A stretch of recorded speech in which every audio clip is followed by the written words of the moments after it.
பிறப்புக்கும் எல்லா உயிருக்கும் என்றால் எல்லா உயிருக்கும் பிறப்பு சமமே, ஈக்குவாலிட்டி. 2000 ஆண்டுகளுக்கு முன்னால் ஒருவர் இந்த கருத்தை சொல்லியிருக்கிறார் என்றால் நம்ம எல்லாம் காலரை தூக்கி விட்டுக்கணும். ஆனால் இப்போ என்ன பண்ணுறாங்க, நம்ம ராஜ்பவன் ஒருத்தர் இருக்காரு, அதுக்கு காவி பெயிண்ட் அடிக்கிறார். பிறப்பிலேயே சமமற்ற தன்மையை யார் உருவாக்கி இருக்கிறார்கள் என்று சொன்னால் அதுக்கு ஒரு அர்த்தம் இருக்கு, ஒரு பதில் இருக்கு. மனு தர்மம் என்று சொல்கிறார்கள். அது தர்மம் அல்ல, அது சாஸ்திரம், மனு சாஸ்திரம் என்று சொல்கிறார்கள். இந்த மனு யார்? இப்படி மனுவை யாரும் பார்த்ததில்லை. ஆனால் மனுவுக்கு இந்த நாட்டிலே ஒரு சிலை இருக்கிறது. எங்க இருக்கு? ஏதோ செக்ரட்டேரியட்லையா, கட்சி ஆபீஸ்லையா? இல்லை, ஜெய்ப்பூர் நகரத்திலே இருக்கக்கூடிய உயர் நீதிமன்றத்தின் வளாகத்திலே மனுவுக்கு சிலை வைத்திருக்கிறார். 12 வருஷம் உங்க சொத்துல ஒருத்தன் உட்கார்ந்துருக்கான். நீங்க பாட்டுக்கு ஒன்றும் பண்ணல. நான் குடுத்தனக்காரர்களை சொல்லவில்லை, உங்கள் விருப்பத்துக்கு விரோதமாக தங்க சொல்கிறேன். அவன் 12 வருடம் கழித்து நீதிமன்றத்துக்கு சேர்ந்து இந்த சொத்தை என்னது சொல்ல முடியும்? அப்ப ஒரு சொத்தை இழப்பதற்கு 14 வருஷம் தான் ஆகும். ராமாயணத்துடைய கதாநாயகன் ராமரை பற்றி வழக்கு நடத்தக்கூடிய உச்ச நீதிமன்றங்கள் படிக்கலையா? 500 வருடங்களாக மசூதி இருக்கிறது. 14 வருஷம் இல்லை, 500 வருஷமா இருக்கு. உங்க விருப்பத்துக்கு விரோதமா இருக்காரு. அப்ப சொத்து யாருக்கு கொடுக்க வேண்டும்? நம்முடைய அரசமைப்பு சட்டத்தை போற்ற வேண்டும், அதை மாற்ற வேண்டும் என்பவர்களை நாம் மாற்ற வேண்டும். நமக்கு முன்னால் இருக்கக்கூடிய சவால் என்ன?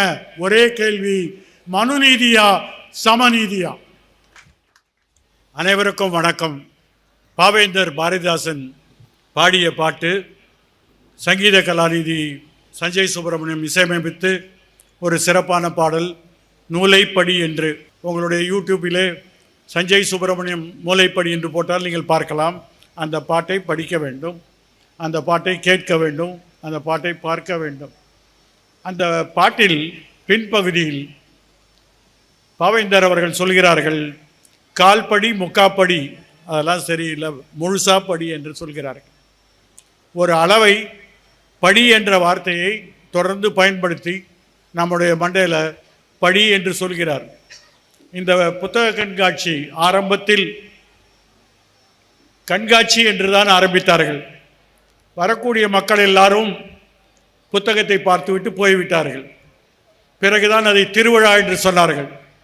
திருவிழா என்று சொன்ன பிறகு வந்தவர்களெல்லாம் பிரசாதம் வாங்கி கொண்டு போய்விட்டார்கள், புத்தகத்தை வாங்குவதில்லை. ஆனாலும் சில பேர் இன்று வாங்குகிறார்கள். அதற்கு அடுத்த கட்டம்தான் பாவேந்தர் அவர்கள் சொல்கிறார்கள், படி என்று சொல்கிறார்கள். வாங்கி போய் வச்சு பூஜை பண்ணி சரஸ்வதி பண்ணி பூஜை பண்ணுறது புஸ்தகம் அல்ல, படிக்க வேண்டும். எப்படி படிக்க வேண்டும், எதை படிக்க வேண்டும், ஏன் படிக்க வேண்டும் என்ற கேள்வியெல்லாம் இந்த பாட்டில் இருக்கிறது. ஆனால் எனக்கு கொடுத்திருக்கக்கூடிய தலைப்பு யாவரும் கேளீர். இந்த யாவரும் கேளீர்னா எல்லாருக்கும் தெரியும், ஆனால் சில பேருக்கு தெரியல. என்னை தமிழ்நாடு அரசாங்கம் ஒரு நபர் குழுவாக கல்விக்கூடங்களில் ஜாதி வேறுபாடுகளை களைவது எப்படி என்று ஒரு அறிக்கை கொடுக்குமாறு கேட்டிருக்கிறார். அந்த ஒரு நபர் குழு ஏன் அமைத்தார்கள் என்று உங்களுக்கெல்லாம் தெரியும். இங்கே நாங்குநேரியிலே ஒரு கசப்பான சம்பவம், மாணவர்களுக்குள்ளே இருந்த வன்முறை. இந்த வன்முறையை எப்படி களைவது, வேறுபாட்டை நீக்குவது என்று கேட்டிருக்கிறார்கள். அதற்கு பதில் என்னிடம் விட உங்களிடம் அதிகமாக இருக்கும். ஆனால் ஒரு விஷயத்தை சொல்கிறேன், இந்த கேளீர் என்ற வார்த்தை நம்முடைய மாணவர்களுக்கு புரியவில்லை. அந்த மாணவர்களில் 3 பேர் கைதாகி இப்பொழுது பிணையில் இருக்கிறார்கள். காலையில் நான் அவர்களை சந்தித்தேன். அந்த மாணவரிடம் நான் கேட்டேன், யாவரும் கேளீர்னா தெரியுமான்னு. முதல்ல 3 பேரும் கொஞ்சம் முழிச்சாங்க. அப்புறம் ஒரு பையன் கேளீர்னா என்னான்னா, உறவு, சொந்தக்காரன் அப்படின்னு சொன்னோன்னே தெரியும் யாவரும். அப்படின்னா என்ன அர்த்தம்? எங்கள் அப்பா அம்மா. சரி, அப்புறம் வேறு யார்? என் தங்கச்சி, அண்ணன், அக்கா. அப்புறம் யார்? எங்கள் மாமா, சித்தப்பா, அத்தை. இந்த சிலோன் ரேடியோவில் சொல்லுவாங்க, யாரெல்லாம் இந்த பாட்டு கேட்டாங்களோ அந்த மாதிரி வரிசையாக சொன்னான். சரி, இவர்களையெல்லாம் தாண்டி வேறு யாராவது சொந்தக்காரர் இருக்காங்க? எங்கள் தெருவில் இருக்கிறவங்களாம் இருக்காங்க. அடுத்த தெருவில் இருக்கிறவங்களாம் சொந்தக்காரர் இல்லையா? அவங்க சொந்தக்காரர் இல்லைன்ட்டான். அப்போ யாவரும் கேளீர்னா, உன் சொந்தம்னா உன் ரத்த சொந்தமா, திருமண சொந்தமா, அல்ல அதனால் ஏற்பட்ட விரிவான உறவா? இந்த மாதிரி கேட்கும்போது நம்முடைய மாணவர்களுக்கு கொஞ்சம் குழப்பம் வருது. இந்த யாவரும் கேளீர்னு நம்ம எப்பயோ சொல்லியாச்சு. ஆனால் நம்முடைய பிரதமர் பாரத பிரதமர், அவருடைய வார்த்தையிலே சொல்லிக்கலாம், பாரத பிரதமரா இந்திய பிரதமர்னு குழப்பம் இருக்குது. ஆனால் அந்த குழப்பத்துக்கு ஒரு விடை இருக்கிறது. இந்திய அரசமைப்பு சட்டம் பாபா சாஹேப் அம்பேத்கர் அவர்கள் தலைமையில் உருவாக்கி அதை 2.5 வருடம் விவாதித்து அந்த சட்டமன்றத்திலே நிறைவேற்றி அதை இறுதியாக 1949 வடிவமைத்து நாம் ஜனவரி 26ஆம் தேதி குடியரசு தினம் என்று கொண்டாடுகிறோம். அந்த அரசமைப்பு சட்டத்துடைய முதல் பிரிவு நம்ம நாட்டுடைய பேர் என்ன, இந்தியா தட் இஸ் பாரத் என்று சொல்லியிருக்கிறார்கள். இந்தியாவுக்கு ஒரு அலையஸ் பெயர் வைத்திருக்கிறார்கள். இந்தியா நமது பெயர். ஆனால் ஏனென்றால் அந்த அரசமைப்பு சட்டத்துடைய முதல் பக்கத்தில் பிரியாம்பிள் என்று சொல்வார்கள், முகவுரை என்று சொல்லலாம், we the people of India என்று தான் சொல்கிறார்கள்.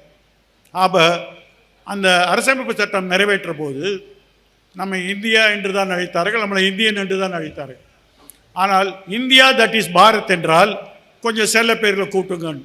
ஆனால் இவர் பாரத பிரதமர் என்கிறார், நாம் இந்திய பிரதமர். இதுக்கு ஒரு பாரதமா இந்தியா என்கிற கேள்வி இப்பொழுது எழுந்திருக்கிறது. அதை நாம் பின்னால் பார்க்கிறோம்.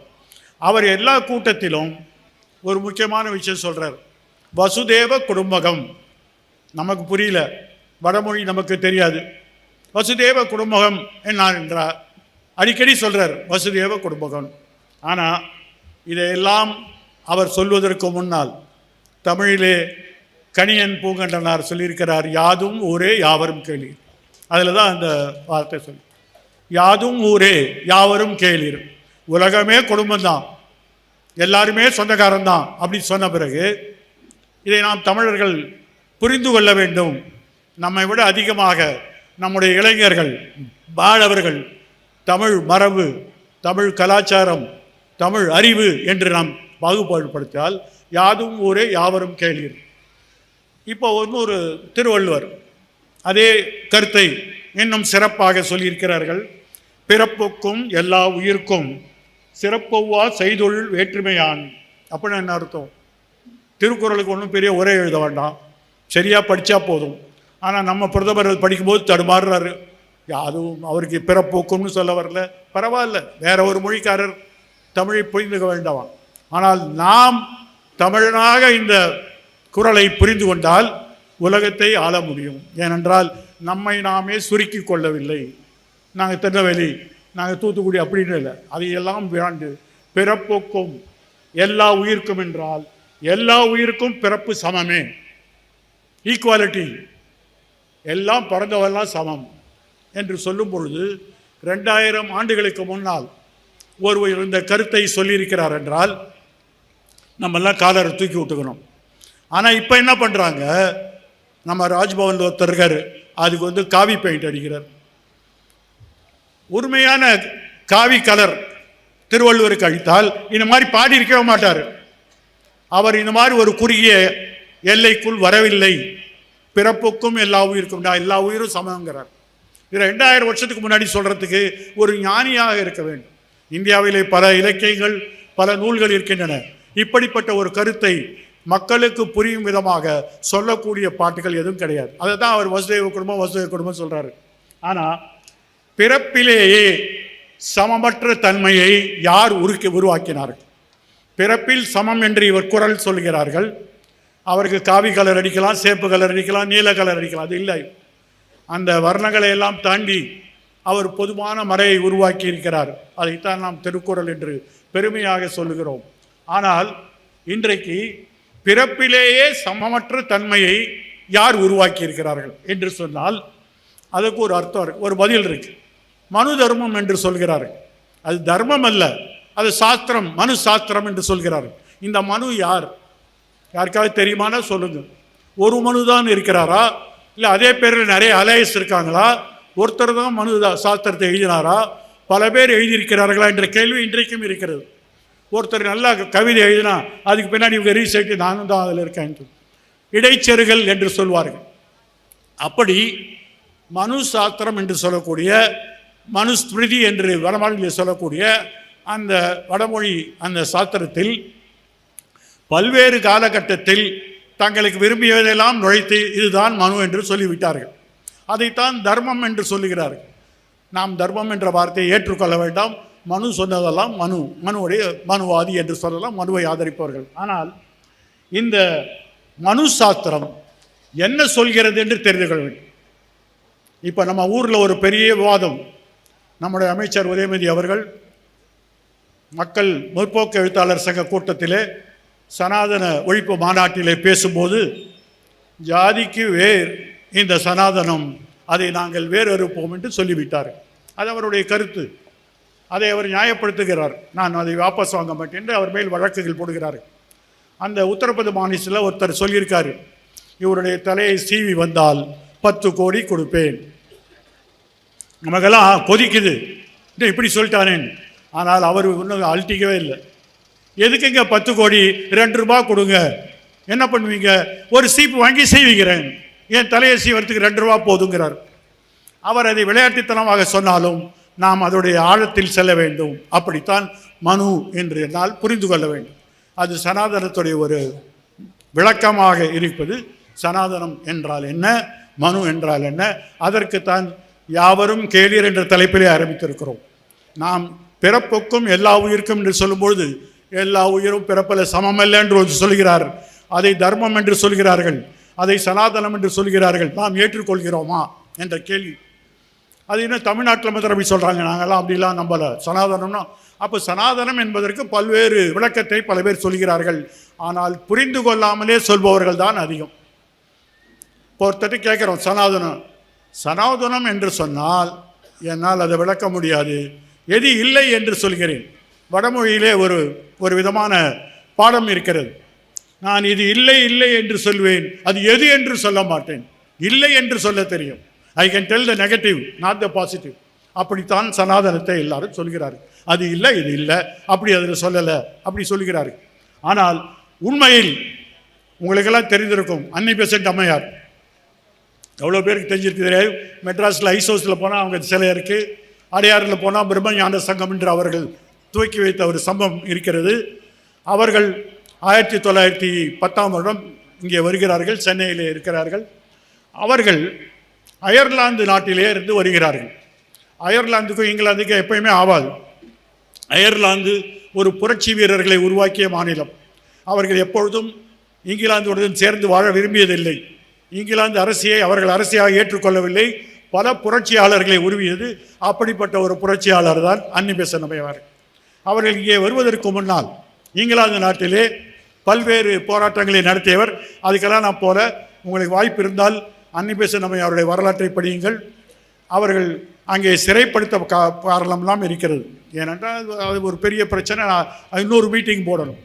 ஆனால் அந்த அன்னி பெசன்ட் அம்மையார் இப்படிப்பட்ட புரட்சிவாதியாக இருந்து தன்னுடைய கணவரை விவாகரத்து செய்த பிறகு அவர்கள் சென்னைக்கு வருகிறார்கள். சென்னையிலே பிரம்மஞான சங்கம் என்று உருவாக்குகிறார்கள். அவளுக்கு இந்து மதத்தை பற்றி ஒரு பற்று வருகிறது. இதை ஆழ படிக்க வேண்டும், இதை தெரிந்து கொள்ள வேண்டும். அதே சமயத்தில் மறுபக்கத்திலே அவர்கள் காங்கிரஸ் கட்சி சொல்லக்கூடிய அந்த இந்தியாவுடைய விடுதலைக்காக படுற காங்கிரஸ் கட்சிக்கு பதிலாக ஹோம் ரூல் இயக்கம், உள்ளூர் மக்கள் ஆட்சி செய்ய வேண்டும் ஒரு இயக்கத்தை ஆரம்பிக்கிறார்கள். கொஞ்ச நாளில் நமக்கெல்லாம் வெள்ளத்தோரை வந்தால் ரொம்ப பிடிச்சிரும். கொஞ்ச நாள் அவங்க ஒரு பெரிய புரட்சிகர பெண்மணியாக தமிழ்நாட்டில் இருக்கிறார்கள்.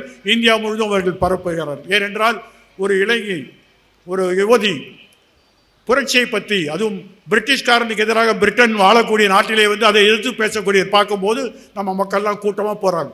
அவங்க நம்ம மெரினா பீச்சில் மீட்டிங் பேசினா இவ்வளோலாம் இல்லை, அது பாட்டுக்கு மைல் கணக்காக இருக்கும். அப்படிப்பட்ட அவர்கள் திடீரென்று ஆன்மீகத்திலே நுழைகிறார்கள்.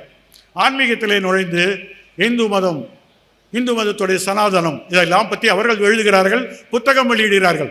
நம்ம ஏதாவது சொன்னோன்னா நீங்களா கதை விடுகிறேன்னு சொல்லுவார்கள். ஆகவே நான் சொல்கிறேன், இதை பற்றி அந்த அன்னி பெசன்ட் அம்மையார் அவர்கள் அவருடைய தியோசபிக்கல் சொசைட்டி என்று சொல்லக்கூடிய பிரம்மஞான சங்கத்திலே ஒரு புத்தகம் வெளியிட்டிருக்கிறார்கள், சனாதன தர்மம்.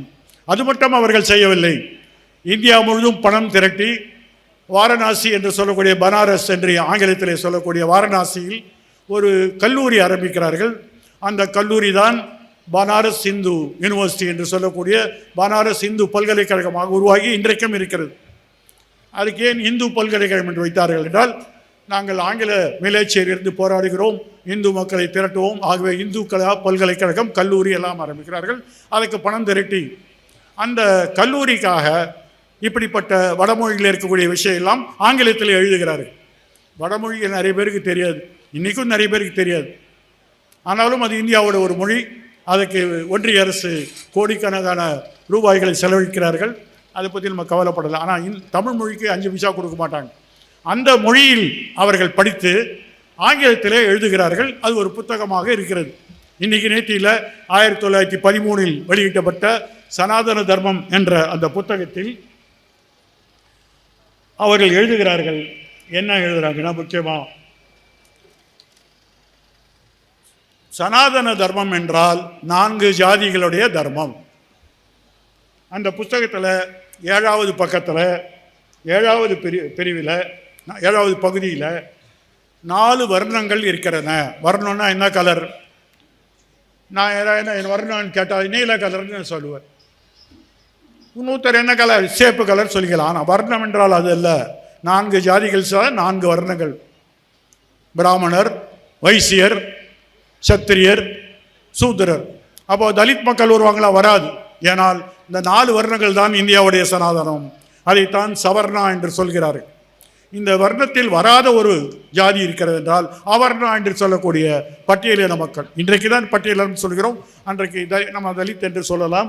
அந்த புத்தகத்திலே அவர்கள் வேதங்களை எல்லாம் மேற்கோள் காட்டி, எல்லாரும் வேதம் சொல்லுகிறாங்க, வேதம் தான் இந்தியாவுடைய அடிப்படையான நூல். அந்த வேதத்தை அவர்கள் மேற்கோள் காட்டி ஜாதிகள் எப்படி தோன்றி இருக்கிறது என்று அவர்கள் வரையறுத்திருக்கிறார்கள். அந்த ஜாதி எப்படி வந்தது என்றால், பிராமணர்கள் வாய் வழியாக வந்தார்கள், கடவுளோட வாய் வழியாக வந்தாங்க. சரி, மீதி பேர்லாம் எங்கேன்னு வந்தாங்க? சத்திரியர்கள் 2 கையில் இருந்து வந்தார்கள். சரி, வைசியர் என்று சொல்லக்கூடிய வியாபாரம் நடத்தக்கூடிய அந்த அந்த அந்த பகுதி, அந்த ஜாதி வைசிய ஜாதி, அவங்க எங்கேன்னு வந்தாங்க? அவர்களெல்லாம் தொடையில் இருந்து வந்தார்கள். அப்போ சூத்திரர்கள் எங்கேருந்து வந்தாங்க அப்படின்னா, காலில் இருந்து வந்தாங்க. ஒரு கடவுள் வாயிலிருந்து ஒரு ஜாதி, கையிலிருந்து ஒரு ஜாதி, தொடையிலிருந்து ஒரு ஜாதி, அடிபாகத்தில் காலிலிருந்து ஜாதி. அதை தான் நம்ம காலிலிருந்து வந்திருக்கிறோம். இதை அந்த அம்மா ஒரு புஸ்தகத்தில் போடுறாங்க. இதான் சனாதனம். சரி, ஜாதி ஏற்படுத்தியாச்சு. ஒவ்வொருத்தரோட கடமை என்ன? இந்த ஜாதிக்கு என்ன கடமை, அந்த ஜாதிக்கு என்ன கடமை? எல்லாருக்கும் கடமையை வகுக்கிறார்கள். ஜாதி மாத்திரம் ஏற்படுத்தவில்லை, ஒவ்வொரு ஜாதிக்கும் ஒரு கடமை கொடுக்குறாங்க. நம்ம 4 ஒரு பொருளை கொடுத்து பகிர்ந்துக்கோ அப்படின்னு சொன்னால் பெரிய பகுதி நமக்கு வந்துடும். அப்புறம் கொஞ்சம் கொஞ்சம் பிச்சு கிள்ளி கொடுப்பாங்க. அவ்வளோதான் உனக்கு. சின்ன பசங்க விளையாடுற மாதிரி. அவர்கள் சொல்கிறார்கள், இதை வேதத்திலிருந்து அவர்கள் மேற்கோள் காட்டுகிறார்கள். அதில் 116வது பக்கத்தில், let Shudra be remarkable in his industry, fidelity and serviceness. சூத்திரர்கள் தங்களுடைய தொழிலிலும் தங்களுடைய விசுவாசத்திலும் தங்கள் சேவை மனப்பான்மையிலும் செழிக்கட்டும் என்று சொல்கிறார்கள். அப்போ அடுத்த வைசியாவுக்கு என்ன வேலை? Let the Vaishya be remarkable by his intelligence, discretion and clarity. தன்னுடைய புத்தி கூர்மையாலும் தன்னுடைய வெளிப்படையாக விளக்கக்கூடிய அந்த தன்மையினாலும் அவன் விளங்கட்டும் என்று சொல்கிறார். அப்போ சத்திரியருக்கு என்ன வேலை? Let the Kshatriya be remarkable in his courage, generosity and vigor என்று சொல்கிறார். அவன் தைரியத்திலும் அவனுடைய தோல் வலிமையிலும் இருக்கட்டும் என்று சொல்கிறார். அடுத்தது எல்லாத்தையும் விட்டு ஒரு மேலே ஒருத்தர் உட்கார்ந்துருக்காரு. அவர் தான் பிராமணர். அவருக்கு என்ன?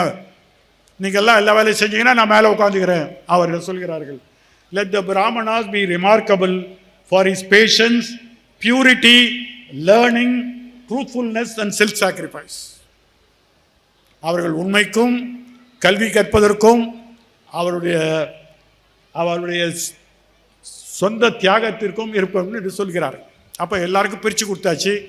ஒருத்தர் எல்லாரையும் மேற்பார்வை பாட்டுவார். இப்படிப்பட்ட ஜாதி பிரிவினையை உருவாக்கியதான் அதைத்தான் மனு தர்மம் என்று சொல்கிறார்கள். அதை பாதுகாப்பது தான் சனாதனம் என்று இன்றைக்கு நாம் அந்த புத்தகத்திலே படிக்கிறோம். இப்போ இவர் அமைச்சர் சொன்னதில் என்ன தப்பு இருக்குது? இது ஜாதியோட அடிப்படை. இப்படிப்பட்ட மனு அவர் எப்படி இருப்பார் தெரியுமா? இப்போ நமக்கு கூட திருவள்ளுவர் எப்படி இருப்பார் தெரியாது. அதை ஒரு ஓவியர் வரைகிறார் அவருக்கு கிடைத்த கற்பனையில். பின்னால் டாக்டர் கலைஞர் அவர்களுக்கு சிலை வைக்கும்பொழுது அவர் ஒரு தாடி வைத்து ஒரு துறவி மாதிரி வைக்கிறார்கள். அப்படி தான் இருக்கார்கள். யாரும் பார்க்கவில்லை. அதற்கான எந்த சமகால எந்த ஏடும் கிடைக்கவில்லை. இப்படி மனுவை யாரும் பார்த்ததில்லை. ஆனால் மனுவுக்கு இந்த நாட்டிலே ஒரு சிலை இருக்கிறது. எங்கே இருக்கு? ஏதோ செக்ரட்டேரியட்லையா, கட்சி ஆஃபீஸ்லையா? இல்லை, ஒவ்வொரு மாநிலத்திலும் உயர்நீதிமன்றங்கள் இருக்கின்றன. அந்த அனைத்து மாநில உயர்நீதிமன்றங்களில் ராஜஸ்தானிலே ஜெய்ப்பூர் நகரத்திலே இருக்கக்கூடிய உயர்நீதிமன்றத்தின் வளாகத்திலே மனுவுக்கு சிலை வைத்திருக்கிறார். அப்போ ஒரு அரசமைப்பு சட்டத்தில் இவர்கள் தான் உயர்நீதிமன்றம் என்று சொன்னால், உயர்நீதிமன்றத்தின் முன்னால் மனுவை வைக்கிறார்கள் என்றால் அந்த உயர்நீதிமன்றம் மனுவை வழித்தோண்டி நடத்துகிறார்களா, இல்லை இந்திய அரசமைப்பு சட்டத்தை எப்படி நடத்துகிறாங்க தெரியாது. இந்த சிலையை நகர்த்த வேண்டும், ஒரு அவமான சின்னமாக இருக்கிறது. ஜாதி வர்ண கோட்பாடு படி ஜாதிகளை பிரித்து கீழ் ஜாதி மேல் ஜாதி என்றெல்லாம் ஆக்கிய பிறகு ஒரு தர்மம் என்று வைத்துக்கொள்ள முடியாது என்று சொல்லி பல போராட்டங்கள் நடந்தன. ஆனால் அந்த சிலை இன்றும் இருக்கிறது. இந்தியாவிலே மனுவுக்கு ஒரு சிலை இருக்கிறது என்றால் அது அந்த ராஜஸ்தான் மாநிலத்தில். அதே போல் அரசமைப்பு சட்டத்திலே அதை எழுதி 3424 திருத்தங்களுக்கு பதில் சொல்லி 2.5 வருடங்கள் தன்னுடைய நுரையீரல் பலத்தை எல்லாம் காட்டி மிக அழகாக வாதிட்டு ஒரு முழுமையான வரைவை தயாரித்தார். அந்த டாக்டர் அம்பேத்கர் அவர்களுக்கு சிலை இருக்கிறது. அது சென்னை உயர்நீதிமன்றத்தில் தான். எந்த அரசமைப்பு சட்டத்தின் கீழ் 151வது பிரிவில் உயர்நீதிமன்றங்கள் ஏற்படுத்தி இருக்கிறதோ அந்த அரசியல் சட்டத்துடைய சிற்பிக்கு எங்கேயுமே சிலை கிடையாது. சென்னை உயர்நீதிமன்றத்தில் தான். இப்போதான் புது சீஃப் ஜஸ்டிஸ் ஆஃப் இந்தியா வந்த பிறகு உச்ச நீதிமன்றத்தில் ஒரு சிலை ஆரம்பித்திருக்கோம். ஆனால் எந்த 24 நீதிமன்றங்களிலே எங்கேயும் சிலை கிடையாது. ஒரு வித்தியாசம், நீங்கள்லாம் ஜெய்ப்பூர் போனால் அந்த ஜெய்ப்பூர் பெஞ்சில் போய் பாருங்கள், அந்த சிலைக்கு எந்த ஆபத்தும் கிடையாது, அப்படியே திறந்த மாதிரி இருக்கு. ஆனால் அம்பேத்கருடைய சிலை, டாக்டர் அம்பேத்கர் எங்கே இருந்தாலும் அங்கே சுற்றி ஒரு பாதுகாப்பு, ஒரு இரும்பு கம்பி, அவரை ஆயுள் தண்டனை கொடுத்து பூட்டி வைத்திருக்கிறோம். தென் மாவட்டங்களிலே சென்றால் அம்பேத்கருக்கு மாலை போட வேண்டும் என்றால் உள்ளூர் காவல் நிலையத்தில் போய் சாவி வாங்கி வந்து மாலையை போட்டு திருப்பி பூட்டி சாவியை குத்தணும். ஒருவர் நம்முடைய விடுதலைக்கு மூச்சு கொடுத்தவர், விடுதலையை அங்கீகாரம் செய்தவர், நம்ம சுதந்திரத்துக்காக அடிப்படை உரிமை பெற்றவர், அவரை நாம் ஆயுள் தண்டனை கொடுத்து வைத்திருக்கிறோம். ஆனால் அந்த மனு சிலைக்கு எந்த பாதுகாப்பும் கிடையாது. தைரியமாக இருக்காங்க, ஏன்னால் அவர்கள் தான் இன்றைக்கு ஆட்சி செய்கிறார்கள். அதனால் தான் அவ்வளோ பெரிய தைரியம். அதுக்கு ஒன்றும் பாதுகாப்பே தேவையில்லை. 2018ஆம் வருஷம் 2 பெண்கள் அந்த அந்த அந்த சிலை மேலே ஏறி தார் பூசி விட்டார்கள், கருப்பு மையை பூசி விட்டார்கள். உடனே காவல்துறை வந்து கைது செய்தார்கள். குற்றவாளியுடைய வாக்குமூலத்தை பதிவு செய்கிறார்கள். அதில் ஒரு பெண், மிக தைரியசாலி பெண், போலீஸ்காரர் கேட்குறார், ஏன் இதில் போய் கருப்பு மை பூட்டிங்க? எங்களை உயிரோடு வாழ்வதை அனுமதிக்காத ஒருவர் இங்கே இருப்பது எங்களுக்கெல்லாம் அவமானம் என்று சொன்னார்கள். நாங்கள் இந்தியாவுடைய குடிமகன், இந்தியாவில் எல்லா உரிமையும் எங்களுக்கு இருக்கிறது, ஆனால் எங்களை அங்கீகாரம் செய்யாத ஒரு மனு தர்மம் தேவையில்லை என்று சொல்கிறார். அதுதான் உண்மை. அப்படிப்பட்ட உண்மையை நாம் புரிந்து கொள்ள வேண்டும் என்றால் மனுவை படிக்க வேண்டும். நம்மெல்லாம் எல்லா ஜாதியும் சொல்லியாச்சு, சூத்திர ஜாதி வந்தாச்சு, பட்டியல் ஜாதி வந்தாச்சு, எல்லா ஜாதியும் வந்தாச்சு. ஆனால் நமக்கு ரோஷம் மாத்திரம் வரல. இப்போ மனு என்ன சொல்கிறாரு? மனு புஸ்தகங்கள் யார் வேணால் போய் படிப்பாருங்க. மனு சாஸ்திரம் தமிழில் இருக்கிறது, ஆங்கில மொழிபெயர்ப்பு இருக்கிறது. வடமொழியில் படிப்பவர்கள் வடமொழியில் படிங்கள். ஆனால் சொல்கிறார்கள், அதை நான் படித்த பிறகு உங்கள் ரத்தம் கொதிக்கும். என்ன சொல்கிறார்கள் என்றால், இதே இந்த புத்தகத்தில் போட்டிருக்கிறார்கள், The resplendent for the sake of protecting all this creation assigned separate karmas to those born of his mouth. இந்த மக்கள் வேறு வேறு வழியிலிருந்து இந்த உலகத்தில் தோன்றியதனால் ஒவ்வொரு ஜாதிக்கும் தனித்தனியான கடமைகள் வகுக்கப்பட்டிருக்கின்றன. Teaching and studying the Veda, sacrificing and guiding others in offering sacrificial gifts and receiving of gifts, these assigned to the Brahman. நாம் கொடுக்கக்கூடிய வெகுமதிகளை வார்வதும் வெகுமதிகளை வைத்துக் கொள்வதற்கும் வேதத்தை படிப்பதற்கும் தான் அவர்கள் படைக்கப்பட்டிருக்கிறார்கள். அப்போ லேர்னிங் என்று சொல்லும்போது கல்வி கற்கக்கூடிய உரிமை இன்றைக்கு அவளுக்கு மட்டும்தான் வழங்கப்பட்டிருக்கிறது மனுப்படி.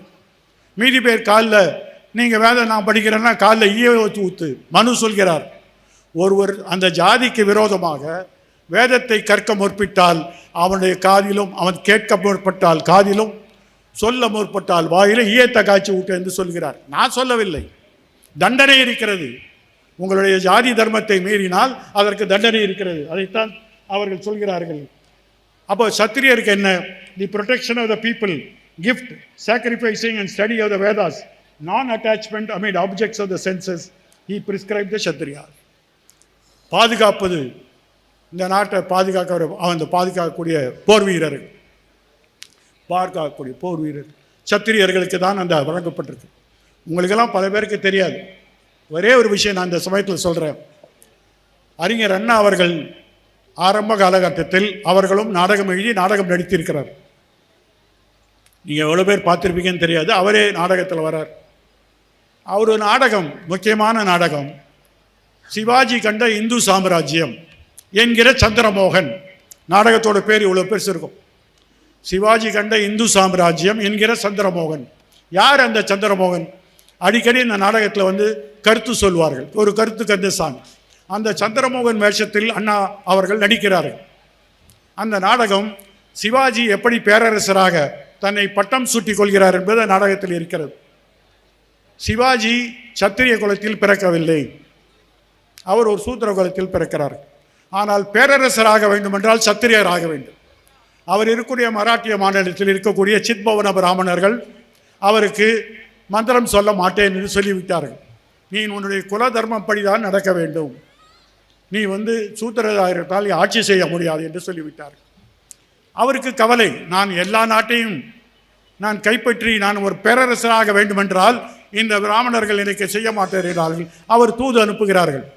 எல்லாத்துக்கும் ஒரு வேலை இருக்கு, போய் கண்டுபிடிச்சி காசியில் பிராமணர்களை கூட்டு வருகிறார்கள். அந்த பிராமணரின் பெயர் காகபட்டர். அவர் மராட்டிய மாநிலத்துக்கு வந்து அவர் மந்திரம் சொல்லி சிவாஜியை சத்திரியராக மாற்றுகிறார். அப்போ ஒரு ஜாதியில் இன்னொரு ஜாதி மாற முடியுமானா பிராமணர்கள் நினைத்தா என்ன வேணால் பண்ணலாம். ஆகவே அவர் மாறிவிடுகிறார், பேரரசராகி விடுகிறார். இப்போது அந்த பேரரசு ஆகுவதற்கு சத்திரியராக வேண்டும், அதுக்கு மந்திரம் சொல்லாலும் அதுக்கு ஒரு ரீட் வச்சுருப்பாங்க. இப்போ ஒருத்தர் கோயிலுக்கு போகணுன்னு ஆசைப்படுறாரு. இந்த கோயிலை நான் உருவினேன், ஆல்ரைட். ஆனால் கோயிலில் போகிறதுக்கு தகுதி இருக்கா? நான் ஒரு கேள்வி கேட்குறேன். ஒரு பாலராமருக்கு கோயில் வைத்திருக்கிறார். அந்த சிலையை வடிவமைத்தவர் ஒரு கர்நாடகா இளைஞர். அவர் மேனேஜ்மெண்ட் படியெல்லாம் படிச்சிருக்கார். அவர் குலத்தொழில் சிற்பியாக. இந்த பாலராமரை அந்த அயோத்தி கோயிலில் வைக்கிறாங்க. பிரதிஷ்டை நமக்கு தெரியாது, நிறைய இப்போ சம்ஸ்கிருத வார்த்தைகள், இந்திய வார்த்தைகள். பிராண பிரதிஷ்டை எல்லாருக்கும் என்னன்னு தெரியல. இப்போ யாரை பார்த்தாலும் பிராண பிரதிஷ்டை. அப்படி என்ன பிராண பிரதிஷ்டை? பிராணன் என்பது நம்முடைய ஆன்மா, அதை அதில் நிறுவுகிறார்கள். அது வெறும் கற்சலையாக இருக்கிறது. கற்சலைக்கு உயிர் ஊட்டுகிறார்கள். அது பண்ணிட்டாங்க. 22ஆம் தேதி கோயில் வச்சாச்சு.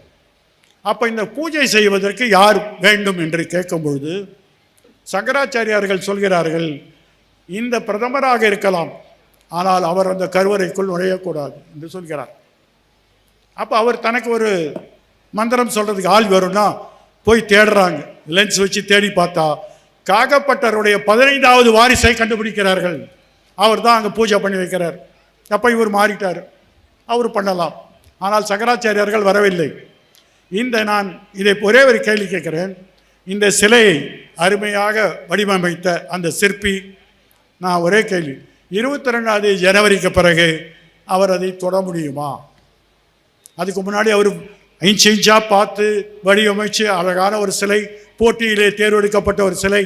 ஆனால் அந்த சிலையை வடித்த அந்த சிற்பி அந்த சிலையை தொட முடியாது. அதுக்கு என்ன ஏற்பாடு? அதுதான் சனாதனம். நீங்கள் சிலை அமைப்பதோடு உங்கள் வேலை முடிஞ்சு போச்சு, நாங்கள் மீதி பார்த்துக்கிறோம். இதைத்தான் நான் சொல்கிறேன். இதை அந்நியமாதல் என்று சொல்வார்கள். முதலாளித்துவ பொருளாதார அமைப்பில் ஒரு பொருளை உருவாக்கியவன் அந்த பொருளை உருவாக்கிய பிறகு அதிலிருந்து அந்நியப்பட்டு விடுகிறான் என்று சொல்கிறார். ஒரு உதாரணம், பெரிய கட்டடம் கட்டுகிறார்கள். கட்டடம் கட்டிய கொத்தனாரும் சித்தனாரும் மேலே போய் வராங்க, அங்கேயே தான் குடியிருக்காங்க, அங்கேயே ஒலை வச்சு சாப்பிட்றாங்க. எல்லாம் முடிஞ்சாச்சு. கட்சியில் புதுசாக கொடுத்தன வராங்க. கிரகப்பிரவேசம் அவர்கள் போகிறாங்க. கிரகப்பிரவேசம் முடித்த பிறகு அந்த கொத்தனாரை உள்ளே விடுவாங்களான்னு, வாங்க நீங்கள் தான் அந்த வீட்டை கட்டிங்க, கொஞ்சம் தங்கிட்டு சாப்பிட்டு போங்கன்னு சொல்லுவார்களா? அதைத்தான் ஒரு பொருளை உருவாக்கியவன் அந்த சிற்பி தான் உருவாக்கிய கருவியிலிருந்து அந்நியப்பட்டு போகிறார். இதை காரல் மார்க்ஸ் அவர்கள் தன்னுடைய நூலதன கட்டுரையிலே மிக அழகாக சொல்லியிருக்கிறார்கள். அது ஒரு கதை சொல்லுகிறார்கள். என்ன கதை என்றால், ஒரு பெண்ணுக்கு ஜன்னி ஜுரம் கால்பிடிக்கிறது. மிக அதிகமான டெம்பரேச்சர், குழந்தை பிழைக்கமான்னு தெரியாது. இங்கிலாந்து நாட்டில் குளிர் மிக அதிகம், குளிர் -டிகிரியில் இருக்கும். வெறும் ஒரு சொட்டரை போட்டாலாம் நடக்காது. அப்போ எல்லார் வீட்லேயும் நெருப்பை மூட்டி நிலக்கரியை வைத்து சூடு வைப்பார்கள். ஏழை வீட்டில் அப்படிப்பட்ட ஏற்பாடு இல்லை. இந்த குழந்தை கொஞ்சம் கொஞ்சமாக செத்து கொண்டிருக்கிறது. அந்த குழந்தையுடைய அப்பா நிலக்கரி சுரங்கத்தில் வேலை பார்ப்பவர். அந்த குழந்தை செத்து விடுகிறது. வீட்டில் நிலக்கரி இல்லை என்பதனால் செத்து விடுகிறது. அந்த குழந்தையுடைய அம்மா கேட்கிறார்கள், ஏன் உன்னால் நிலக்கரி வாங்க முடியவில்லை என்று. அவர் சொல்கிறார், நான் பண்ணுற அந்த சுரங்கத்தில் அதிகமாக நிலக்கரி உற்பத்தினால என்னை வேலையை விட்டு அமைச்சிட்டாங்க. இப்போ எனக்கு வேலை கிடையாது. பொருளை அதிகமாக உற்பத்தி செய்தார்கள், வேலை போய்விட்டது. ஆனால் அந்த பொருளை தயாரித்து சுரங்கத்திலிருந்து வெட்டி எடுத்த அந்த சுரங்க தொழிலாளிக்கு அந்த நிலக்கரி வாங்குவதற்கான அந்த இது இல்லை, தரவுஸ் இல்லை, அதுக்கான வசதி இல்லை. குழந்தை இறந்து விட்டது. இதை மார்க் சொல்லிவிட்டு சொல்கிறார், நிலக்கரியை உற்பத்தி செய்த அந்த சுரங்க தொழிலாளி அந்த நிலக்கரியை வாங்க முடியாத சூழ்நிலை இன்றைக்கு முதலாளித்துவத்தில் ஏற்படுகிறது. இதைத்தான் சனாதனமும் செய்கிறது. நீங்கள் ஒரு சிலையை உற்பத்தி செய்யலாம், லட்சக்கணக்கான மக்கள் நாங்கள் அதை தொழுவோம், அதை கும்பிடுவோம், பூஜை செய்வோம். ஆனால் அதை செய்த அதே நபர் மறுபடியும் அதை தொட முடியாது என்ற கேள்வி வருகிறது. இதைத்தான் நீங்கள் இந்தியாவிலே அந்த ராமர் என்ற கோஷத்திலே இந்துக்களை எல்லாம் சேர்க்க வேண்டும் என்று சொல்லும்போது மிக அருவருக்கத்தக்கமான விஷயம் பார்க்கிறோம். சங்கராச்சாரியார் சொல்கிறார்கள், நாங்கள் பிரதம அமைச்சர் அந்த பூஜை அறையில் இருக்கும்போது நாங்கள் கைத்தட்டி வேடிக்கை பார்க்க வேண்டுமா என்று சொல்கிறார். இதைத்தான் நாம் சொல்கிறோம், இந்து மதம் ஒரு ஆலமரமாக இருந்தாலும், பல கிளைகள் இருந்தாலும், பல விழுதுகள் இருந்தாலும், அதற்குள் பல்வேறு பிரிவினர்கள் இருக்கிறார்கள், பல்வேறு பழக்க வழக்கங்கள் இருக்கின்றன, பல்வேறு நியமனங்கள் இருக்கின்றன. இன்னும் கேட்டால் ஒரு 60 வருஷங்களுக்கு முன்னால் இருக்கக்கூடிய பத்திரங்களை, சொத்து பத்திரங்களை பார்த்தால் எங்களுடைய தாத்தா வைணவர் என்று போட்டிருக்கிறார்கள், அவ்வளோதான். இந்துங்கிற காணும். நான் பல வழக்குகளில் வாதாடும் பொழுது அந்த பத்திரத்தை பார்க்கும்போது இன்னார் இவ்வளோ வயது, அவருடைய மகன் என்று சொல்லிவிட்டு சைவத்தின மதத்தினர் அல்லது வைணவ இந்து என்ற வார்த்தையை உருவாக்கியவர்கள் பிரிட்டிஷ்காரர். இவன் எல்லாரையும் ஒரே பேரில் வச்சுட்டான். ஆனால் ஒரே பேர் வச்சாச்சு, ஆனால் உள்ளுக்குள்ள 1000 பிரிவுகள் இருக்கின்றன. இந்த பிரிவுகளை எல்லாம் சேர்க்க வேண்டும் சொன்னால் அதை விட அதிகமான பிளவுகளை நாம் பார்க்கிறோம். அதைத்தான் இந்த மனு சொல்லக்கூடிய அந்த இதில் மனு தர்மத்தில் ஒவ்வொரு ஜாதிக்கும் நியமனம் வைக்கிறார்கள். இந்த ஜாதி விட்டு அந்த ஜாதி போக முடியுமா? யாராலும் முடியாது. அப்போ என்ன பண்ணணும்? அடுத்த தலைமுறை, அடுத்த ஜென்மம். அப்போ பல்வேறு ஜென்மங்கள் எடுக்கும்போது ஒரு நாள் என்னைக்காவது நீங்கள் பிராமணர் ஆக முடியும் என்று சொல்கிறார்கள். இதைத்தான் பெரியார் அவர்கள் கேட்டார்கள். அப்போ இன்னைக்கு இருக்கக்கூடிய பிராமணங்கள்லாம் தொடர்ந்து அவர்கள் பிராமணங்களாக தான் இருப்பாங்களா? இல்லை, பாவம் பண்ணால் போயிடுவாங்க. சரி, நாங்கள் எப்போ புண்ணியம் பண்ணி எப்போ வர முடியும் தெரியாது. இப்படி மக்களை ஒரு மாய தோற்றத்தில் ஏற்படுத்தி அந்த மாயத்தில் நம்ப வைத்து நம்ம எல்லாம் ஒரே சமயம் என்று சொல்லி அந்த சமயத்துக்குள் சமய வேறுபாடுகளை காட்டுவதுதான் சனாதன தர்மம் என்பதை நாம் புரிந்து கொள்ள வேண்டும். இப்படித்தான் நாம் 20 நூற்றாண்டுகள் இருக்கிறோம். நாம் படிக்கக்கூடிய புராதன கதைகள், நாம் படிக்கக்கூடிய இதிகாச கதைகள் எல்லாம் இப்படிப்பட்ட பல கதைகள் இருக்கின்றன. சம்புகன் கதை உங்களுக்கு தெரியும், ஏகலவன் கதை உங்களுக்கு தெரியும், பல கதைகள் இருக்கின்றன. ஒருவன் தன்னுடைய ஜாதி தர்மத்தை மீறி நான் படிக்க வேண்டும் என்று ஆசைப்பட்டால் அல்லது கோயிலுக்கு செல்ல வேண்டும் என்று ஆசைப்பட்டால் அவன் கொளுத்தப்படுவான். ஆனால் அவங்க ஜோதியில் கலந்துட்டாங்கன்னு சொல்கிறான். நம்ம சொல்கிறது கொளுத்திட்டான்னு, அவன் ஜோதியில் கலந்து விட்டான், நெய்வேத்துடன் போய்விட்டார்கள். இன்றைக்கும் நந்தனார் கதை தெரியும். இப்படிப்பட்ட வாய்மொழி கதைகள் இன்றைக்கும் உதவி வருகின்றன என்றால் அதற்கு ஒரு காரணம் இருக்கிறது. உன்னுடைய இழுத்த கோட்டுக்கு தாண்டி போவாது, இந்த கோட்டை தாண்டக்கூடாது, அதைத்தான் அப்படி ஒவ்வொருத்தரும் தங்களுடைய எல்லைக்குள் இருக்க வேண்டும் என்று சொன்னால் ஒரு ஜாதி மட்டும் நல்ல மேலே ஜாலியாக இருக்கும், யாரும் ஒன்றும் சொல்ல முடியாது. அவர்களுக்குத்தான் படிப்பு குத்தகை. இதைத்தான் டாக்டர் அம்பேத்கர் அவர்கள் உடைக்க முற்பட்டார்கள்.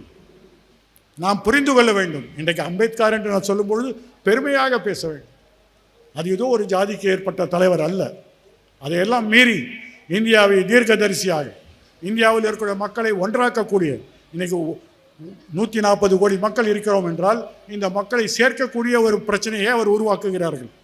அந்த அரசமைப்பு சட்டத்தில் இந்த அருணாசிரமத்திற்கு இடமில்லை, பிறப்புக்கும் எல்லா உயிருக்கும் என்று வரிகள் நம்முடைய அரசமைப்பு சட்டத்தில் எழுதப்பட்டிருக்கிறது.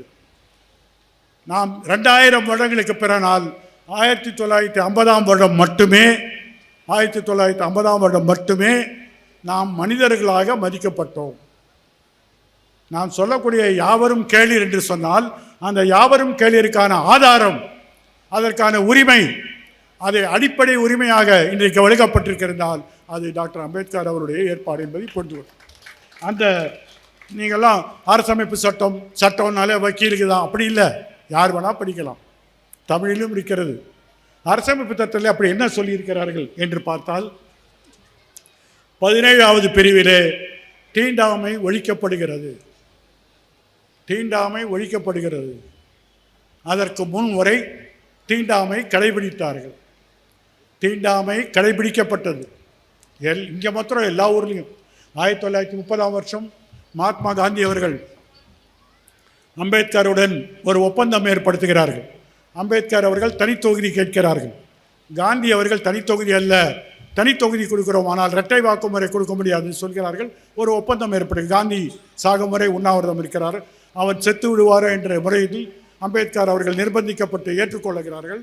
அதற்கு பிறகு காந்தி அவர்கள் அரசியல் விடுதலை மட்டுமல்ல, நான் சமூக விடுதலைக்கும் பாடுபடுவேன், ஹரிஜன மக்கள் சேவை சங்கம் என்ற ஒரு சங்கத்தை ஆரம்பிக்கிறார்கள். அந்த சங்கத்தை பரப்புவதற்கும் அதற்கு நிதி செய்வதற்கும் அவர் எல்லா ஊருக்கும் போகிறார். தமிழ்நாட்டுக்கும் வருகிறார். 1932 தமிழ்நாட்டிலே தென் மாவட்டங்களிலிருந்து துவங்கி அப்படியே மேற்கு தொடர்ச்சியாக போய் நீலகிரி மேலே ஏறி கீழே இறங்குகிறார். கீழே இறங்கி மறுபடியும் பழனிக்கு வருகிறார். பழனியிலே மேலே பழனி முருகன் இருக்கிறார்கள். அடிவாரத்திலே கூட்டம் நடக்கிறது. அவருடைய கூட்டங்கெல்லாம் கட்டுக்கடக்காத கூட்டம் வரும். குறிப்பாக பெண்கள் மிகப்பெரிய அளவிலே வருவார்கள். அவர் கேட்ட அந்த நன்கொடையிலே பல பெண்கள் தங்கள் கையிலே இருக்கக்கூடிய தங்கச்சக்கலையும் வளையலையும் கொடுத்தார்கள். வீட்டை கேட்டாங்களா, கேட்டு கொடுக்காங்களா? ஆனால் காந்தியுடைய அந்த மகிமையில் ஈர்க்கப்பட்ட பெண்கள் காந்திக்கு எடுத்து கொடுத்தார்கள். அப்பொழுது சில பேர் வந்து சொல்கிறார்கள், நீங்கள் பழனி வரைக்கும் வந்துட்டீங்க, முருகனை பார்த்துட்டு போங்க என்கிறார். எந்த கூட்டத்திற்கு சென்றாலும் ஒரு கோயிலுக்கு செல்வதை பற்றி அவர் வருத்தப்பட்டதில்லை, விரும்புகிறார். ஆனால் முதல் கேள்வி, தலித் மக்களை அந்த கோயிலிலே அனுமதிப்பார்களா என்று கேட்டார்கள். அந்த கூப்பிட்ட அந்த பெரிய மனுஷங்க சொன்னாங்க, தலையை தொங்க போட்டு வைத்து கொண்டார்கள். காந்தி சொன்னார், அப்படிப்பட்ட முருகன் எனக்கு வேண்டாம் என்று சொல்லி. தமிழ்நாட்டிலே அவர் பார்க்காத கோயில் 2 தான். ஒன்று பழனி, இன்னொன்று கந்ததேவி, தேவக்கோட்டை பக்கத்தில் இருக்கக்கூடிய கந்ததேவியில் இருக்கக்கூடிய சொர்ணமுத்தீஸ்வரர் கோயில். இதையெல்லாம் முடித்து அவர் தேவக்கோட்டைக்கு போகிறார். தேவக்கோட்டையிலே இருக்கக்கூடிய நாட்டார்களும் தலித் மக்களும் அவர் முன்னால் வருகிறார்கள். அப்பொழுது காந்தி பேசுகிறார், இந்த சொர்ணமுத்தீஸ்வரரில் ஏன் தலித் மக்களை அனுமதிக்க மாட்டீர்கள் என்று. ஒரு நாள் முழுக்க நடக்குது. தேவக்கோட்டையில் ஒரு செட்டியார் வீட்டில் நடக்குது. இவரும் பேசி பார்க்கிறார். இந்து மதத்திலே எப்படி போட்டிருக்கிறது, எந்த வேதத்திலே எப்படி சொல்லியிருக்கிறதெல்லாம் கேட்கிறார்கள். அவர்கள் சொல்லிவிட்டார்கள், நம்பிக்கை. இந்த நம்பிக்கைங்கிற வார்த்தை ஒரு மோசமான வார்த்தை. ஏன் மோசமான வார்த்தை என்றால், நம்பிக்கை அடிப்படையில் எது வேணாலும் செய்யலாம். அப்போது உங்களோட ஒரு நம்பிக்கை, என் நம்பிக்கை எப்படி முடிப்பீங்கன்னா, இது பெரும்பான்மை நம்பிக்கை, இது சிறுபான்மை, அதனால் பெரும்பான்மை விட்டுவிடும். நான் எதை சொல்கிறேன் என்று உங்களுக்கு தெரியும். ராமர் ஜென்ம பூமி வழக்கில் பாபர் மசீத் இடிக்கப்பட்ட பிறகு அது இஸ்லாமியருக்கா அல்லது இந்துக்களுக்கா என்ற பேச்சு வரப்போது வழக்கு தொடர்கிறது. வழக்கு சிட்டி சிவில் நீதிமன்றத்திலிருந்து அலகாபாத் 3 நீதிபதிகள், உச்ச நீதிமன்றம் 5 நீதிபதிகளுக்கு செல்கிறது. வழக்கில் சொத்துரிமை கேட்டு வழக்கு போட்டால் அந்த சொத்துரிமைக்கு மூலப்பத்திரத்தை காட்ட வேண்டும். இது என்னுடைய பத்திரம் இருக்கு. மூலப்பத்திரம் தொலைந்து விட்டால் 2ஆம் பட்ச ஆவணங்களை காட்ட வேண்டும். ஆனால் சொத்துரிமையை நிர்வகிப்பதற்கு சொத்து பத்திரம் காட்டாமல் யாரும் வழக்கில் தீர்ப்பு சொல்ல மாட்டார். அப்படித்தான் இதுவரை தீர்ப்பு சொல்லப்பட்டிருக்கிறது. அப்படித்தான் சொத்துரிமை சட்டத்திலும் சொல்லப்பட்டிருக்கிறது. ஆதாரம் இல்லாமல் உங்கள் சொந்தத்தை விட முடியாது. ஆனால் இந்த தீர்ப்பிலே 955வது பேராகிராஃப் சொல்லுகிறார்கள், மற்ற எல்லாத்தையும் ஒதுக்கி வச்சுட்டாங்க.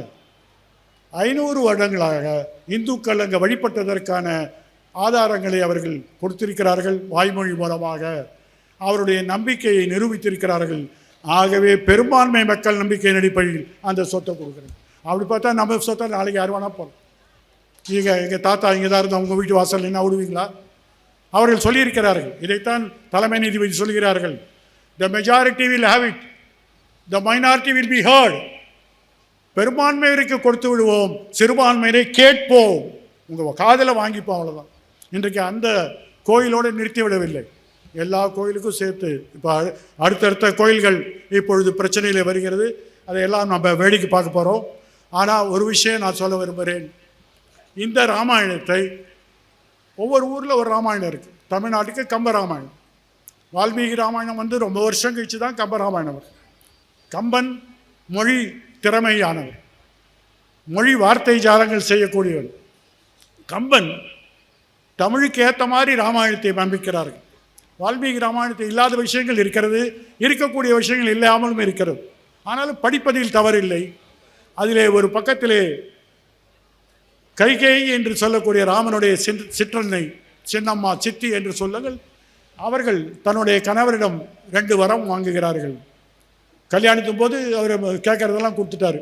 இந்த அம்மா வந்து ராமருடைய பட்டாபிஷேகம் அவர் அரசராக ஏற்றுக்கொள்ளக்கூடிய சூழ்நிலையில், தசரதன் ஓய்வு பெற சூழ்நிலையில் இந்த அம்மா போய் தசரதர் கேட்குறாரு, ஏங்க 2 வரம் என்ன ஆச்சுன்னு. அவர் என்ன வரம்னு கேட்கிறார். என் புள்ள பரதன் ஆள வேண்டும், ராமர் காட்டுக்கு போக வேண்டும் அப்படின்னு சொல்கிறார். சரி, ராமர் காட்டுக்கு ஏன் போகணும்? அவர் இங்கே இருந்தால் தொந்தரவு, எதிர்கட்சி தலைவரை உள்ளே வைத்தால் தான் நாங்கள் ஆட்சி செய்ய முடியும். அவரே எனக்கு சொத்து கொடுன்னு கேட்டால் நான் என்ன பண்ணுவோம்? எங்கே போக வேண்டும்? ஆழிசூழ் உலகமெல்லாம், இந்த கடல் சூழ்ந்த இந்த உலகத்தை எல்லாம் பரதனே ஆள. அப்போ இந்த கடலை தாண்டி எங்கேயாவது போய் காட்டுக்கு போ. காட்டில் போய் என்ன பண்ணணும்? தவம் பண்ணணும். எப்படி தவம் பண்ணணும்? ஜடாமுடி போட்டு பண்ணணும். எவ்வளோ நாள் கழித்து வரலாம்? நாளைக்கு போயிட்டு நாளைக்கு வர முடியாது. நம்ம மாதிரி Bandipur forest, Mudumalai forest tour போயிட்டு வர மாதிரி 14 வருடங்கள் கழித்து வர வேண்டும். அதைத்தான் கம்பன் சொல்கிறார், 7 ஆண்டுகள் கழித்து வரணும். அப்போ அந்த 14க்கு என்ன சிக்னிஃபிகன்ஸ், அதுக்கு என்ன முக்கியத்துவம்? உலகம் முழுதும் ஒரு விதி இருக்கிறது. ஒருவன் தன் சொத்தை பாதுகாக்கவில்லை என்றால், அதை பாதுகாத்து தன்னுடைய கையில் வைத்துக் கொள்ள வேண்டால், வேறு ஒருவன் அபகரித்தால், அந்த அபகரித்த நபரை வெளியே முறையிடால் 12 வருடங்கள் கழித்து அந்த சொத்து உங்களுக்கு கிடையாது. அதைத்தான் அட்வர்ஸ் பொசிஷன் என்று சொல்வார்கள், லா ஆஃப் பிரிஸ்கிரிப்ஷன் என்று சொல்வார்கள். அப்போ 14 வருஷம் என்று அந்த காலத்திலே அவர்கள் வைத்திருக்கிறார்கள். அமெரிக்காவிலே 14 வருடம், இங்கிலாந்திலே 12 வருடம், இந்தியாவிலே 12 வருடம். 12 வருஷம் உங்கள் சொத்தில் ஒருத்தன் உட்கார்ந்துருக்கான். நீங்கள் பாட்டுக்கு ஒன்றும் பண்ணல. நான் குடுத்தனக்காரர்களை சொல்லவில்லை, உங்கள் விருப்பத்துக்கு விரோதமாக தங்க சொல்கிறேன். அவன் 12 வருடம் கழித்து நீதிமன்றத்துக்கு சேர்ந்து இந்த சொத்தை என்னது சொல்ல முடியும். இதைத்தான் கைகேயி சொல்கிறார்கள். 14 வருடம் கழித்து திரும்பி வந்தால் அந்த சொத்தை அவன் கேட்க முடியாது. அப்போ ஒரு சொத்தை இழப்பதற்கு 14 வருஷம் தான் வேணும். இப்போ ராமாயணத்தை பற்றி, ராமாயணத்துடைய கதாநாயகன் ராமரை பற்றி வழக்கு நடத்தக்கூடிய உச்ச நீதிமன்றங்கள் படிக்கலையா? 500 வருடங்களாக அந்த மசூதி இருக்கிறது. 14 வருஷம் இல்லை, 500 வருஷமா இருக்கு. உங்க விருப்பத்துக்கு விரோதமா இருக்கானே, அப்ப சொத்து யாருக்கு கொடுக்க வேண்டும்? இந்த கேள்வியை நீங்க கேட்க வேண்டும். சட்டம் என்பது உனக்கும் எனக்கும் ஒண்ணுதான். அதே சொத்துரிமை சட்டம் தான், அதே 12 வருடங்கள் தான். ஆனால் அங்கே ஒரு தீர்ப்பு நம்பிக்கையின் அடிப்படையில். இதைத்தான் நான் சொல்கிறேன், ஆபத்து. உங்கள் நம்பிக்கையை நீங்கள் வைத்துக் கொள்ளலாம். உங்கள் நம்பிக்கை தான் ஆட்சியை உங்களுக்கு தரும் என்று சொன்னால், உங்கள் நம்பிக்கை தான் ஆட்சி நடத்துவீர்கள் என்று சொன்னால் மிகப்பெரிய ஆபத்தில் நாம் சொல்கிறோம். இதைத்தான் அம்பேத்கர் அவர்கள் உடைக்கிறார்கள். We the people of India give ourselves this constitution to constitute India as a sovereign, socialist, secular, democratic republic என்று சொல்கிறார்கள். நாங்கள் மக்களாகிய இந்திய மக்களாகிய நாங்கள் இந்த நாட்டை இறையாண்மை பெற்ற சோசியலிச சமதர்ம குடியரசாக, ஜனநாயக குடியரசாக அறிவிக்கிறோம் என்று சொல்கிறார். அப்போ சமதர்மம் என்று சொன்னால் எல்லா மதத்துக்கும் ஒரே ஈக்குவாலிட்டி. இதைத்தான் 25வது பிரிவிலே போட்டிருக்கிறார்கள். ஒருவருக்கும் தான் விரும்பும் மதத்தை ஏற்றுக்கொள்வதற்கும், விரும்பும் மதத்தை பிறப்புவதற்கும், விரும்பும் மதப்படி நடப்பதற்கும் உரிமை அளிக்கப்பட்டிருக்கிறது. அப்படி உரிமை அளித்திருந்தால் இந்த நாட்டில் இருக்கக்கூடிய சிறுபான்மையினர் எங்கே போவாங்க? அவங்க அப்பெல்லாம் மணிக்கைய. இதுதான் முக்கியமான பிரச்சனை. யாவரும் கேளியர் என்று சொன்னால் அது பெரும்பான்மை மக்களுடைய நம்பிக்கை மட்டும்தான் என்று சொன்னால் யாவரும் கேளியர் அல்ல. 2 வருடங்களுக்கு முன்னால் இதே காசியிலே இந்து துறவிகள் மாநாடு நடத்துகிறார்கள். ஆன்மீகத்தை பற்றி பேசவில்லை, புராணங்களை பற்றி பேசவில்லை, இந்து தர்மத்தை பற்றி பேசவில்லை, இந்திய அரசியல் சட்டத்தை பற்றி துறவிகள் பேசுகிறார்கள். என்ன சொல்றாங்க? இந்தியாவுக்கு புதிய அரசமைப்பு சட்டம் வர வேண்டும். அந்த சட்டத்தோட பேர் என்ன? இந்துக்களுடைய சட்டம். அப்போ கிறிஸ்துவர்களும் இஸ்லாமியர்களும் எங்கே போவாங்க? அவங்க எங்கேயும் போக வேண்டாம். அவங்க படிக்கலாம், வியாபாரம் பண்ணலாம், ஆனால் ஓட்டு போட முடியாது. நேற்று கூட பத்திரிகையில் அறிக்கை விட்டிருக்கிறார்கள், நாங்கள் இந்த கருத்தை இந்தியா முழுவதும் பரப்புவோம். அப்போ 2 பிரச்சனை வருது. நமக்கு சமதர்மம் வேண்டும் என்றால் சனாதனம் ஒழிய வேண்டும். நமக்கு சுயாட்சி வேண்டும் என்றால், நமக்கு இந்தியாவிலே ஜனநாயக குடியரசு வேண்டும் என்றால் அங்கே இந்த மாதிரி சர்வாதிகாரத்துக்கு ஏற்பாடில்லை. இதைத்தான் அவர் அரசியல் சட்டத்திலே ஒவ்வொரு பிரிவிலும் போட்டு வைத்திருக்கிறார்கள். 14வது பிரிவிலே இந்திய மக்கள் அனைவரும் சமம் என்று போட்டிருக்கிறார்கள். அப்படி சொல்லிட்டு அவங்க போல இந்திய மக்கள் அனைவரும் சமம் அப்படின்னு முடிக்கிற 15வது பிரிவிலே முக்கியமான பிரிவு. அந்த பிரிவிலே என்ன சொல்கிறார் என்றால், இந்திய குடிமக்கள் எவரையும் இந்திய அரசு அவருடைய மதத்தின் பால் அல்லது ஜாதியின் பால் அல்லது பிறப்பின் பால் அல்லது பாலினத்தின் அடிப்படையில் அல்லது அவர்கள் பிறந்த பகுதியின் அடிப்படையில் நாங்கள் வேறுபாடு காட்ட மாட்டோம். இப்படி ஒரு பிரிவு இருக்கிறது என்றால் நம்முடைய அரசமைப்பு சட்டத்துடைய மிக சிறந்த ஒரு பிரிவு 15வது பிரிவு. ஏனென்றால் அதற்கு முன்னால் இருந்தவர்களாம் சர்வாதிகாரிகள், மன்னராட்சி. அவன் வைத்ததுதான் சட்டம், அவர்கள் சொல்வதுதான் நீதி. அப்படிப்பட்ட ஒரு சூழ்நிலையில் முதல் முறையாக இங்கே ஒரு சமதர்ம குடியரசு ஏற்படுத்தப்பட்ட பிறகு, அந்த மதசார்பற்ற குடியரசு ஏற்பட்ட பிறகு இந்த நாட்டு மக்கள் அனைவரும் சமம் என்று சொல்லிவிட்டு, நான் மதத்தின் அடிப்படையில், சமயத்தின் அடிப்படையில், ஜாதியின் அடிப்படையில், பாலினத்தின் அடிப்படையில் வேறுபாடு காட்ட மாட்டேன் என்று அரசு சொல்லியிருந்தால் அதுக்கு முன்னாடி ஒரு அரசு அப்படி இல்லவே இல்லை. அதான் முக்கியம். நாம் நம்முடைய அரசமைப்பு சட்டத்தை போற்ற வேண்டும், அதை மாற்ற வேண்டும் என்பவர்களை நாம் மாற்ற வேண்டும். இந்த அரசமைப்பு சட்டம் இந்த உபகண்டத்திலே 75 ஆண்டுகளாக இருக்கிறது. நம்மளை சுற்றி பாருங்க. பாகிஸ்தானிலே ஒரு அரசமைப்பு சட்டம் இருந்தது, இங்கிலாந்திலே, இலங்கையிலே ஒரு அரசமைப்பு சட்டம் இருக்கிறது, வங்கதேசத்திலே ஒரு அரசமைப்பு சட்டம் நாம் எழுதி கொடுத்துருக்கிறோம், வச்சிருக்காங்க, நேபாளத்திலே ஒரு அரசமைப்பு சட்டம். ஆனால் அங்கே எல்லாம் ஆட்டம் காணுகின்ற அதே நேரத்தில் இந்தியாவிலே ஒரு அரசமைப்பு சட்டம் 75 ஆண்டுகள் உயிர்ப்புடன் இருக்கிறது என்றால் அது இந்த நாட்டு மக்களை சமமாக நடத்துவதனால் இருக்கிறது. என்னை நீ 3ஆம் தர பிரஜை, என்னை 2ஆம் தர பிரஜை என்றால் நான் எனக்கு அதை ஓட்டு போட வேண்டும், நீ எப்படி எனக்கு ஆட்சி செலுத்த முடியும் என்ற கேள்வி எழுப்புகிறார். அதனால்தான் சொல்கிறேன், இந்த அரசமைப்பு சட்டத்தை பாதுகாப்பது என்பது நம்முடைய முக்கியமான கடமை. அப்பொழுதுதான் யாவரும் கேளீர் என்ற கேள்வியை நாம் பதில் சொல்ல வேண்டும். இந்தியா சுதந்திரம் அடைந்து விட்டது. இப்போ உத்தரகாண்டில் சொல்றாங்க பொது சிவில் சட்டம், எல்லாம் தலைமையில் குதிக்கிறாங்க. அதை பற்றி பின்னால் பேசுவோம். ஆனால் ஒன்று சொல்கிறேன், 1947ஆம் வருடம் இங்கிலாந்து நாடு இங்கே விட்டு கிளம்ப முடிவு பண்ணிட்டாங்க. ஒரு இடைக்கால அரசு அமைப்புகிறார்கள், நேருவுடைய தலைமையில் இடைக்கால அரசு. அந்த இடைக்கால அரசியலுடைய அமைச்சராக டாக்டர் அம்பேத்கர் சட்ட அமைச்சராக இருக்கிறார். சட்ட அமைச்சருக்கு ஒரு வேலை சட்டத்தை உருவாக்குவது. முதல் முறையாக டாக்டர் அம்பேத்கர் அவர்கள் உருவாக்கிய சட்டம் இந்து சட்டம். அதைத்தான் ஹிந்து கோட் என்று சொல்வார்கள். இந்து மக்கள் ஒவ்வொரு பகுதியிலும் ஒவ்வொரு வழியாக இருக்காங்க. இவர்களையெல்லாம் சேர்க்க வேண்டும் என்றால் ஒரே மாதிரி கல்யாணம், ஒரே மாதிரி வாரிசு, ஒரே மாதிரி சொத்து உரிமை ஏற்க வேண்டும் என்பது முறையில் எல்லாவற்றையும் ஒன்றுபடுத்துகிறார்கள். அதற்கு முன்னால் அப்படி கிடையாது. திருவங்கூரில் ஒரு சட்டம், கொச்சியில் ஒரு சட்டம், மைசூர் மகாராஜா ஒரு சட்டம், சென்னை ராஜதானியிலே ஒரு சட்டம், ஒவ்வொரு மன்னராட்சி 564 சமஸ்தானங்கள் இருந்தன. அவ்வளோ சட்டங்கள் இந்தியாவில் இருந்தன. பிரிட்டிஷ் ஆட்சியிலே ஒரு சட்டம். அவர்கள் குழப்பமாக சட்டத்தை ஏற்றினார்கள். இவற்றையெல்லாம் இணைத்து ஒரே சட்டம். இவர்கள் பேசுகிறார்கள் பொது சிவில் சட்டத்தை நாங்கள் மார்த்தட்டிக்கிறோம். இந்து கோட் பில் என்று அம்பேத்கர் கொண்டதை விட ஒரு பொது சட்டம் இருக்க முடியாது. ஒரு பிளவுபட்ட நாட்டில் பகுதி பகுதியாக சட்டங்கள் இருந்த நாட்டை இணைத்து இந்துக்களுக்கு ஒரு சட்டம் வேண்டும் என்று அவர் கொண்டு வந்தார். 1947ஆம் வருடம் அப்பொழுது இருக்கக்கூடிய மத்திய சட்ட சபையில் இந்த சட்டம் நுழைக்கப்படுகிறது, விவாதத்துக்கு வருகிறது.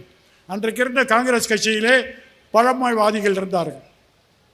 எல்லா இந்து மதத்தை தொடக்கூடாது, இந்து மதத்தை பற்றி எந்த சட்டம் கொடுக்காது. இன்னைக்கு வாய்கையே பேசுகிறார்களே பொது சிவில் சட்டம் என்று. அன்றைக்கு இதே காங்கிரஸ் கட்சியிலே இதே சட்டசபையில் அவர்கள் எதிர்த்து குரல் கொடுக்கிறார்கள். ஆதரவு குரலும் இருந்தது. முதலில் பண்டித ஜவஹர்லால் நேரு பிரதமர் என்ற முறையில் அம்பேத்கரை சொல்கிறார்கள், நீ தயார் செய், நான் பார்த்துக்கொள்கிறேன். சட்டம் விவாதத்துக்கு வருகிறது. 1 வருஷம் இல்லை, 2 வருஷம் இல்லை, 47, 48, 49 வரை 3 வருடங்கள் அங்கே நிலுவையில் இருக்கிறது. கட்சிக்குள் மிகப்பெரிய அழுத்தம், வேண்டாம், நாங்கள் ஏன் 2 பொண்டாட்டி வச்சுக்கூடாது, எது என்ன ஒரு தாரமணம், இப்படி தான் பேச்சுவார்த்தை நடைபெறுகிறது. ஆனால் டாக்டர் பண்டித நேரு அவர்கள் சொல்கிறார்கள், நிச்சயமாக இந்த சட்டமன்றத்தில் நிறைவேற்றும். இதே சமயத்தில் தான், இதே பாராளுமன்றத்தின் ஒரு பகுதி தான் அரசமைப்பு சட்டத்தை பற்றி விவாதித்துக் கொண்டிருக்கிறார்.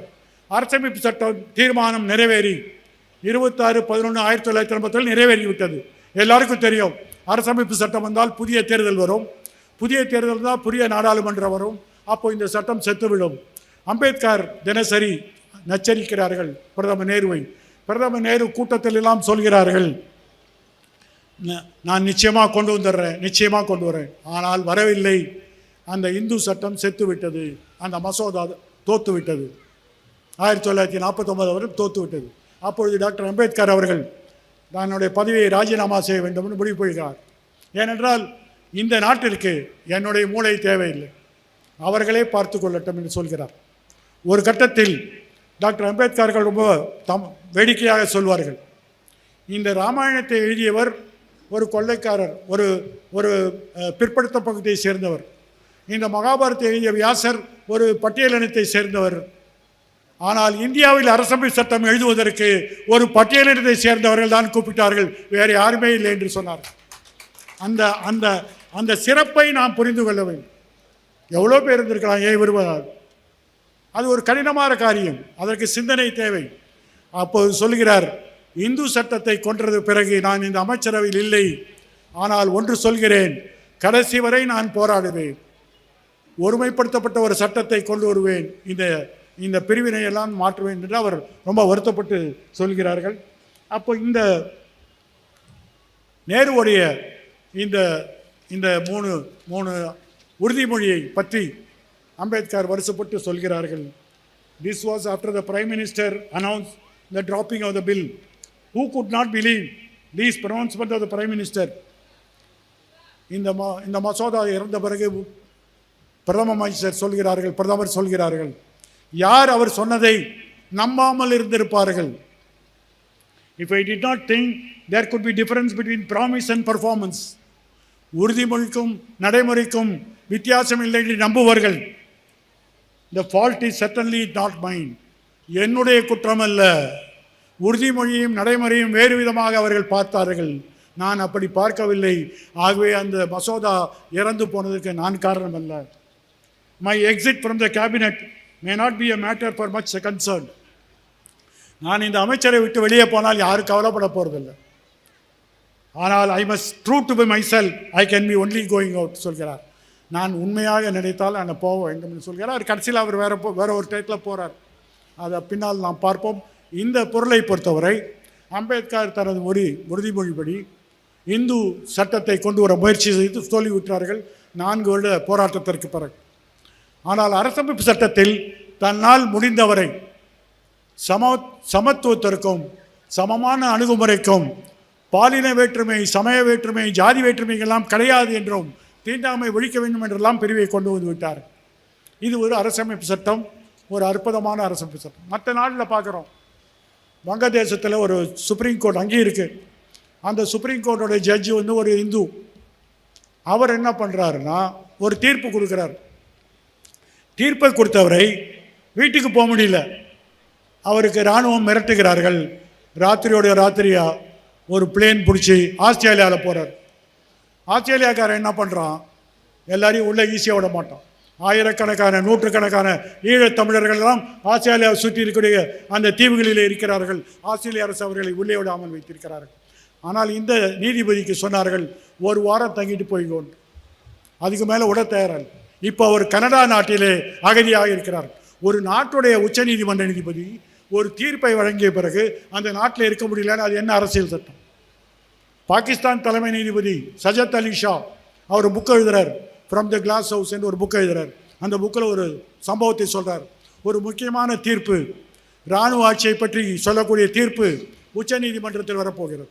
உச்ச நீதிமன்றம் இஸ்லாமாபாத் தலைநகரத்தில் இருக்கிறது. அவர் கராச்சிக்கு ஏதோ ஒரு விஷயமாக போயிருக்கிறார். கராச்சியிலேருந்து விமானம் ஏறி விமானத்தின் மூலம் காலையில் போய் கோர்ட்டுக்கு போகலான்னு போகிறார். அவர் விமானம் அந்த கராச்சியிலிருந்து பறக்க ஆரம்பித்த பிறகு திடீரென்று விமானிக்கு ஒரு கட்டளை வருகிறது இராணுவ தலைமையிடமிருந்து, நீங்கள் இப்பொழுது இஸ்லாமாபாத் செல்லவில்லை, லாகூருக்கு செல்கிறீர்கள்.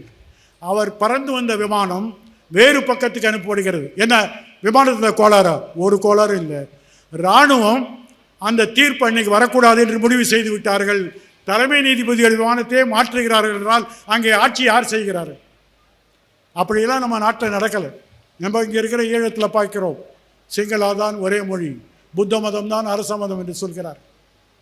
அவர்கள் அரசமைப்பு சட்டத்தை மாற்றிவிட்டார்கள். நாம் மாற்றவில்லை, மாற்ற விடமாட்டோம் என்பதுதான் உண்மை.